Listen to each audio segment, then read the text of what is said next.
our creative process for this video was kind of unique in our opinion. Our group really wanted to include a whole bunch of different ideas for this video since we knew Stop the Bleed was a very important and informative topic.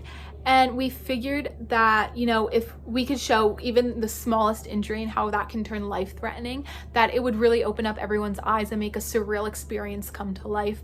We used 2 days to film this video, and we used most of our other time staying after school and, you know, working during class to edit this video. We included words and a voiceover so that everybody can feel the situation happening. We showed a fast forward of what could happen if a bystander was not there to help the person bleeding out before the paramedics can arrive. We tried to do a rewind to show like what can happen in the future, and I thought this was very unique because we also included, you know, things like a tourniquet, which you wouldn't naturally have, but we showed things to use like gauze, like gloves, which are more like around for everyone to use, a more stable product to use for everyone. So we included different, you know, situations where different things could be used. We just really wanted to perfect our editing, perfect our acting. We included different people from outside sources to come in and act and show that this is a real surreal life experience that Stop the Bleed is opening everyone's eyes to. You know, a small minor injury can turn into a major inconvenience and can become life-threatening. So that was basically our creative process. As one can see from the facts stated in our public service announcement, it is extremely important that people are educated on how to help a person who is losing blood from any type of trauma. In order to get our message out to the public, we used many strategies and resources to share our video.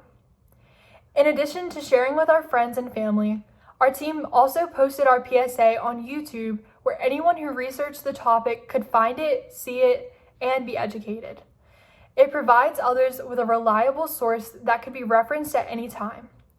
Our team's video was also posted on our school's Instagram page. Any person with an Instagram account is able to view it and share it with others. We also plan to show the video on all of the monitors in each classroom from our school's news channel, but unfortunately, due to COVID-19, we were unable to do so. An important part was the facts and statistics we shared throughout the video. Our team thought it was crucial for the viewer to understand how important stopping the bleed is. We used certain statistics in the beginning to show the viewer that so many lives are lost due to nobody knowing how to stop the bleed. Not to mention, we explained how the EMS takes way too long to arrive to actually save the patient. With this new knowledge, the viewer knows to pay attention during our visual representation of stopping the bleed. And to clear any confusion, we also gave extra instructions at the bottom of the video during every step. We wanted the viewer to feel first some type of sorrow or remorse for all the lost lives, but then feel prepared and ready to save a life. Overall, that was the goal of the video. We used certain statistics at certain times to create this effect.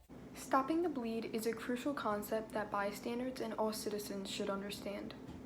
Thousands of people die because of lack of interference during a bleeding crisis. Many don't know what to do or how to handle the situation. This is why it is necessary for this generation to learn and teach proper ways to stop the bleed. It is not only important to talk about it, but to see and learn how to stop bleeding. This is why, in our PSA, we chose to show how to actually handle bleeding crisis and talk through the process. Our purpose for this video is not only to say how tremendous and harmful lack of interference is when it comes to bleeding, but to show and equip the generation to rise and take part in helping save lives. We don't want people to leave the same, but we want people to have learned something new and valuable and practice this if ever needed. We want people to have enough knowledge to stop bleeding and save lives. Thank you for joining us in Stopping the Bleed.